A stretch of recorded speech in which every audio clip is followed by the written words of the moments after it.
I get up early and go down to the pier a couple times a week.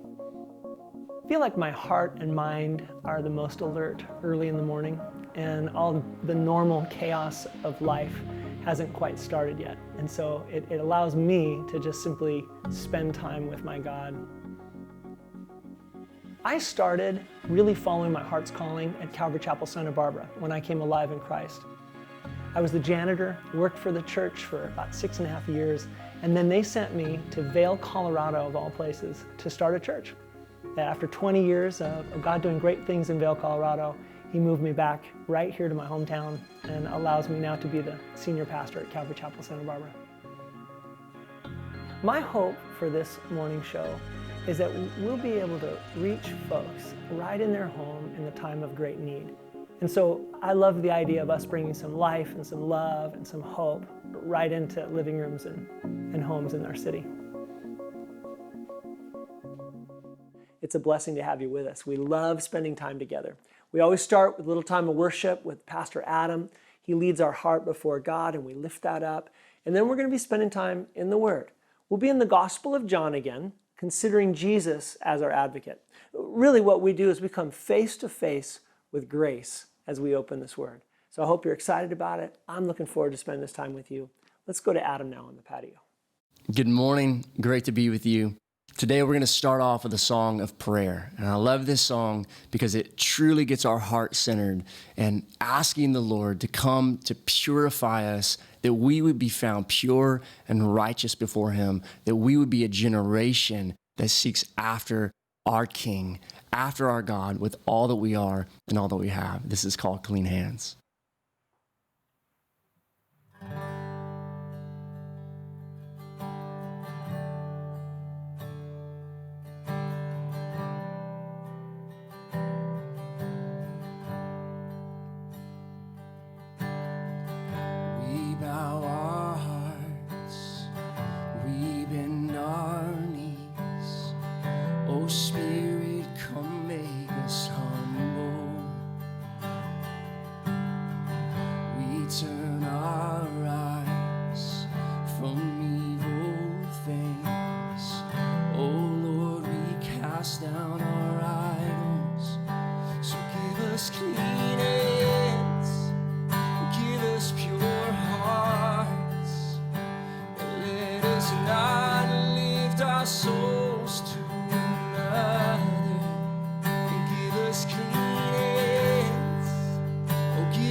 God.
God, let us be the generation that seeks your face. Oh God, Jacob.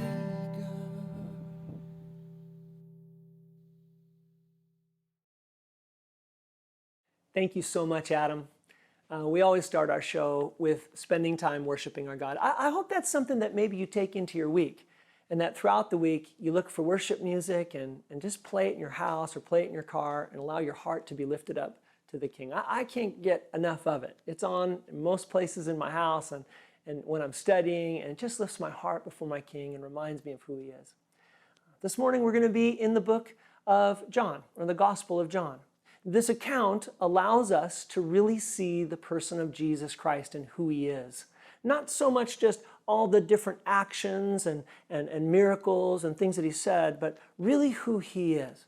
Jesus is the Son of God who takes away the sins of the world. He is the beautiful gift from the Father that anyone who puts their trust in him will have everlasting life. And the Gospel of John proclaims that to us. John wants us to be able to see different nuances of Christ's character, who he is as our healer, as our hope, as our shepherd, as our advocate, as one who stands in that place of grace for all who would believe. I was thinking about this past week when I was thinking about this message itself, how grace is so vital to bring change in our life. That when you're face to face with grace, you can't help but be changed. When I was just a little squirt, I lived in the best neighborhood in all of Santa Barbara. I lived in this wonderful little cul-de-sac with people that I loved and cared for. In fact, some of my neighbors are watching right now. Hi, guys. I know you tune in every week. But what was so beautiful about being raised in this little neighborhood was the kids next door. We grew very close to one another, and we're best friends for life, really. That's how that works. But one day in particular, I remember my friends across the way were doing some work on their house, and they had a lot of fresh lumber there. And me and my buddies were trying to figure out how to make a great seesaw. And so we thought, well, you know what we'll do? We'll just go borrow one of those great, big, beautiful boards that they're using for their house. And so we went down the street, and when no one was looking, grabbed this big, wide board and dragged it all the way back to our house, and then proceeded to make the most extreme seesaws you could possibly know on planet Earth. In fact, we were pretty much professional seesawers. But by the end of the day, we had cracked that board and broke that board. And I remember that I knew inside my heart that I had done everything wrong. I hadn't asked for permission for it. I really had stolen it. And then I broke it. And it was just toast. I remember still to this day the grief I had in my heart of making that mistake with people I love and care for. I can still recall how it felt, that long walk back to tell and knock on the door and say, this is what I've done. I just grieved, dragging my feet every step of the way, just a disheveled young boy standing there. And I knocked and I thought, oh, this is it. I'm going to be in so much trouble and I deserve it. And yet when the door opened up and they saw on my face that something was very wrong, they said, what's going on, Tommy? And I said, I broke your board. I stole your board. I broke your board. And I didn't even ask. And you know what I received? Grace. I received love. We love you. It's okay. Thank you for telling the truth. I remember it was like a weight being lifted, like, I'm forgiven. Face to face with grace. And now you fast forward till I was 25. And this was the day I found myself in Calvary Chapel, Santa Barbara, up on Pebble Hill, in this little church, listening to a preacher share about the grace and mercy of Jesus Christ and the work that he's done on the cross. And I remember in those moments, I had this weight in my heart and understanding that I was a sinner, that I too needed forgiveness, that I had just thought about myself and my own needs my whole life, and I longed to receive the grace and forgiveness of Jesus Christ. I remember going up to the altar that day and talking to the pastor and him saying, do you want the grace and forgiveness of Jesus Christ? Yes, yes. And so I remember looking down at my feet that morning and tears coming out of my eyes and dropping upon my shoes as I then prayed and said, God, would you forgive me of my sin? just like that weight I felt when I was just a little guy being lifted off of me, I felt the freedom and forgiveness of my sins and the grace and mercy of my great advocate, Jesus, who put his life on the cross for my sins. Oh, I have never looked back. I've simply been living my life now out of this grace. Now, grace is a beautiful word. It means this, is undeserved favor. It means you don't deserve it, but you got it. And the truth is, in this story we're going to look into, there's undeserved favor as one who is accused is brought before the face of grace.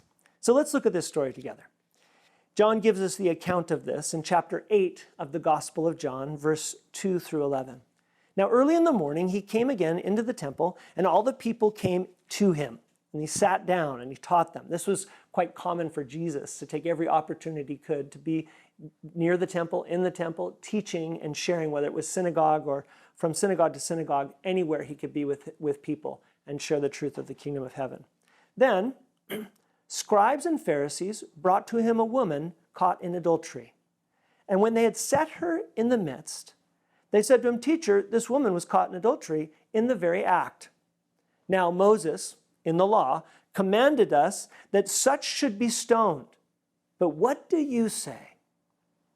This they said, testing him, that they might have something to which they could accuse him of. But Jesus stooped down and wrote on the ground with his finger as though he did not hear them at all. So the circumstance is a really sad, embarrassing one.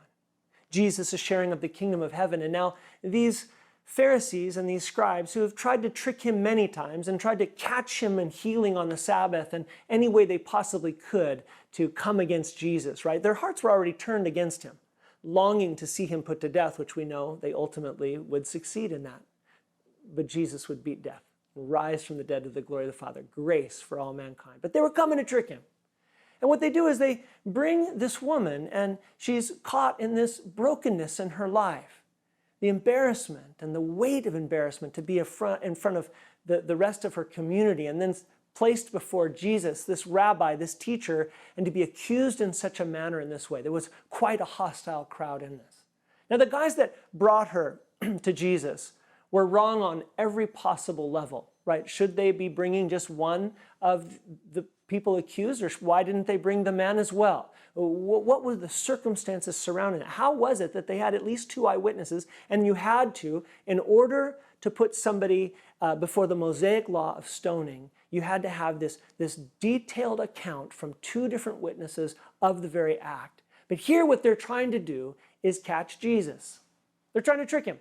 See if maybe what he'll do in regards to the law, right? So here's what the Mosaic law says. It says that ultimately she would be stoned for this, and so would the man. But what would Jesus do with it? If Jesus were to let her go, then he'd break the Mosaic law. Well, the Mosaic law says that you're supposed to do this. This is the punishment that she owes. But you see, if he were to execute this judgment by having her stoned, then he'd be breaking Roman law, which actually had brought about taking away the rights of Jews to be able to do this in this time. So there was this conundrum of sorts that Jesus was faced. Now, the reality wasn't a trial at all for Jesus, right? He's the Son of God. He's the Christ, the Messiah. He understood the intents of those who brought this circumstance before them. But I just want to consider just the environment that was going on. This poor woman who is now being ridiculed before many and being exposed of brokenness in her own heart. Adultery, let's face it, hurts everybody. It just hurts everybody. In fact, it's kind of a picture that sometimes is applied to the children of God. That we've been a corrupt and adulterous generation, that we've loved the world more than we loved our God, and that breaks the heart of God. Why have you committed this brokenness and destroyed love in this way? Now, I don't know what your experience is. Maybe you know someone. Maybe this has been part of your story. The amazing good news is that God reconciles the broken to himself. Jesus is our advocate. Here they're trying to catch him and bring punishment. And isn't that what the world wants to do? Wants to point a finger. Oh, you're wrong. You're bad. You can't be loved. You can't be cared for. That's what the accusers want to say to us. It's really what sin wants to do. I remember when I was that little squirt with the broken board, right? How in my heart I'm like, they're never going to forgive me. They're not going to like me anymore. She's not going to make me that great mac and cheese that she always makes. All of these things go through my own head, and my own sin was condemning myself, right? In the same way, I'm sure she's feeling that way and wondering what in the world is going to take place. There was a plot, really, against Grace. And this scam that the enemy was placing against her is not uncommon to you and me. I wonder what kind of accusing is going on in your own heart. Maybe it's that God won't love me because I've been adulterous. Maybe it's the lie that God won't love me because I've been stuck in drugs or alcohol or bad language or hateful thoughts or whatever it may be, right? All of these things taking the same weight, brokenness in our life. But the lie is this: God won't love me. Well, that's a scam from the enemy, trying to trick us. Well, maybe this is the lie: He can't bless me. If I've ever done this, then He can never possibly forgive me. I remember that I believed those lies as a young man. I believed that how could it possibly be that God would love me, even though I've lived my life for the world. I've committed this sin and that sin and these things, and everyone's going to judge these things. And so God, there's no way He could ever forgive me. I remember the accusations that came in my heart that said, well, no, He forgives a lot of things, but not this very thing. In fact, that day I talked about being at the church on Pebble Hill, I honestly believed with all my heart that I might be hit by lightning walking through the door. I believed it. My sin was condemning me. My own decisions and choices and self-focus were kind of rolling around in there like, oh no, I'm not good enough. I can't do it. And you see, guys, this is a lie from the devil. If you've been feeling those things, this is a lie. What does Jesus do? He acts as though He doesn't even hear them. And He reaches down and He starts drawing in the sand and writing, right? So they're testing Him, but Jesus stooped down and wrote on the ground. Now, there's a lot of speculation what He was writing, but I'll tell you a couple things. Most likely, the woman was on the ground. Most likely, this was a nearness that He had as He stooped down even to where she was, probably upset beyond all reason. And then God, in her presence, stoops to where she is and begins to doodle in the ground. People speculate, He was writing this, or He was writing that, or He was writing another thing. It's interesting that the word itself that is used here, that He wrote in the ground, means writing against. It's a possibility that He indeed was writing out on the ground the very sins that were committed by the people that brought this woman. Being God and understanding their thoughts and knowing where they were, He may have been putting this down. This was a practice that indeed you'd write out the accusations against another. And so it's a possibility that Jesus, the Son of God, was sitting right there down with the one who had this broken trial before her and was writing out and showing those that they were no different in their heart, that they too were adulterous in regards to their love for God as they were trying to betray God and test the very Son of God right before them. There's a great prophecy in Jeremiah chapter 17, verse 13. It reads this way: O Lord, the hope of Israel, all who forsake you shall be ashamed. Those who depart from me shall be written in the earth, because they have forsaken the Lord, the fountain of living waters. Now, I don't know if this was exactly what that prophecy was proclaiming, that He'd be writing in the earth, but it is amazing that the Son of God was now writing in the earth against, I believe, the accusers that had brought this woman. Imagine how that would have felt, right? They've got this plan, and they're bringing her in, and they're doing this trick Jesus, and all this stuff is going on. All of a sudden, He kneels down, stoops down, and starts like putting in there, you have hatred in your heart, and you cheat on your taxes, and you've stolen from your friend, and blah, blah, blah, blah, blah, all the stuff. Who knows what was written down there as He's just doodling in the ground the conviction that may have been coming upon those who were listening. Now, I just want to pause for a second, because this is such a powerful picture of the Creator of the universe taking His finger and writing upon that which He has created. But it's a picture of our advocate. He has stooped down to you and I and lived in the flesh among us. He did this so that he could take our place completely, that he could go to the cross and pay for the wages of our sin 100%. The God of all creation stooped to be near to us. God touched the earth and the accuser vanished. Now you remember that moment when Jesus was being tempted by the devil in the wilderness? And maybe you need to go back and read some of these stories. In Matthew chapter 4, verse 10, he says, "Then Jesus said to him, 'Away with you, Satan, for it is written, you shall worship the Lord your God, and with him you shall serve.' Then the devil left him, and behold, angels came and ministered to him." Basically, in some ways, Jesus is chasing away the accuser. He's chasing away the accusers of this woman and accusers of the flesh, as he begins to say, to reveal to her the grace that she's standing before. So verse 7 goes on and says, "So when they continued asking him this stuff, he raised himself up and said to them, 'He who is without sin among you, let him throw the stone at her first.'" Now, part of the Mosaic law was that the witnesses needed to start the procedure of putting this person into being stoned. So he says, "Well, the first one of you without sin, go ahead and pick up a stone, and you're going to start the process." He says, "Check your own heart, guys. Check your own heart." Now, remember this.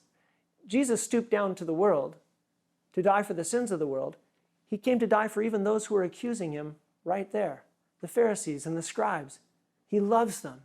He longs for them to have freedom. Just like the woman who is caught in her broken situation, he loves her. That's what he's come for. Just like you and me, he's come to love us and to reveal grace. We don't deserve it, but he loves us. He loves us. And so they're asking in this, and he says, "Okay, so which one among you? Check your own heart. See what's going on." And maybe that's something that you need to do today. We just check our heart and say, "Wait a minute. Is there sin in my life that's just accusing me, saying I'm not good enough for God's love? Is there stuff I've just participated in that make me feel just yucky? Like I'm wearing just a heavy bag or weight of burden because I just keep doing it?" The enemy keeps saying you can't get rid of it. And now today, Jesus is reminding you that he stoops near to you to be your advocate before the Father and to set you free. So here in verse 8, it says, "And again, after he said this to them, said, 'Look at it, whoever doesn't have sin, throw the first stone.' And then he stooped down and he wrote on the ground some more. And those who heard it, being convicted by their conscience, went out one by one, beginning with the oldest, even to the last. And Jesus was left alone, and the woman standing in the midst. And when Jesus had raised himself up and saw no one but the woman, he said to her, 'Woman, where are those accusers of yours? Has no one condemned you?'" Where are your accusers? Where are these? So what happens is this conviction happens. And the older guys leave first. Maybe they had a little bit more wisdom, a little bit more time, and a little more sin in their life as they're like, "Wait a minute. I've lived a long life full of self," and they ducked out quick. A little wisdom, and maybe there was some young, obstinate, self-righteous ones on their own going, "Well, this is just wrong, and we're going to catch you," and all that to the very end, and finally realized, "Wait a minute, my whole motive here is broken," and then they snuck out. And then there's this time where it's just Jesus and this woman, and they're alone, and he's looking into her eyes, and she's looking into his eyes, and he's like, "So where's the accuser now? Where is he?" See, that's what Jesus says to you and I when we ask him into our heart. When we say, "God, will you forgive me? Would you wash me clean from the things in my life, the brokenness? Would you do that?" And he looks us right in the eye, one-on-one, him with you, him with me, personally, and he says, "Oh, I love you. Where's your accuser now? He's been dealt with. Sin has been washed away. You now have everlasting life." So he would challenge her to then walk in this manner. It's kind of a crazy thing when you realize that you've been living or walking in a broken type of life, or you've been making a mistake in your life with something. I don't know about you, but I had this moment through this pandemic we've been walking through, or this crisis that we have as a nation, where I went to go to the market and I had to wait in the line to get in, and our masks and the whole deal, and you've all gone through this. The problem is I didn't go into the right line. I wasn't looking at the things on the ground, so I got my mask on. I thought, wow, there's not much of a line, and I go walking up to the front, and as I got up to the front, the guy in the very front who was at the door goes, "What are you doing? What are you doing?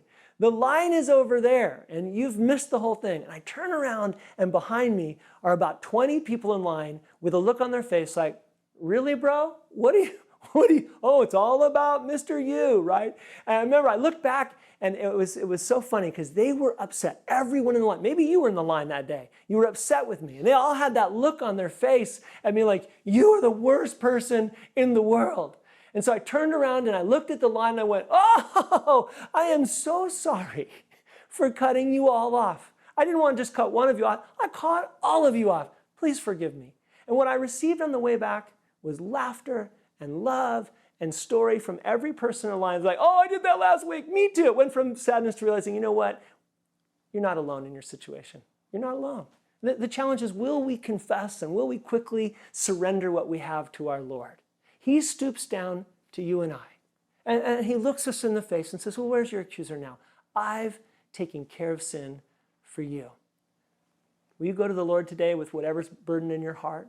Hear him say those beautiful words. And just like he encouraged her, he says, will you go and then sin no more? Don't walk in the same stuff. Don't go down the wrong line again. Walk in the love and the grace of a child of God who's been redeemed by his advocate. God bless you. I love you. Can't wait to see you next week.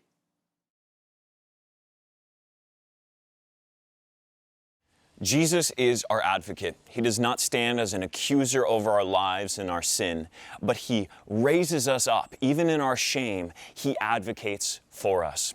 We would love to connect more with you. If you're interested in learning more about our church, you can visit our website, calvarysb.com. If you're interested in learning more about the culture of our church, you can visit our social media at Calvary SB on Instagram and Calvary Chapel Santa Barbara on Facebook and YouTube. We're meeting in person and online for services at 9 a.m. and 11. And if you desire to connect with a ministry leader or a pastor, you can email us at hello@calvarysb.com. There you can give us a testimony of how this show has blessed you or how you desire to get plugged in the future.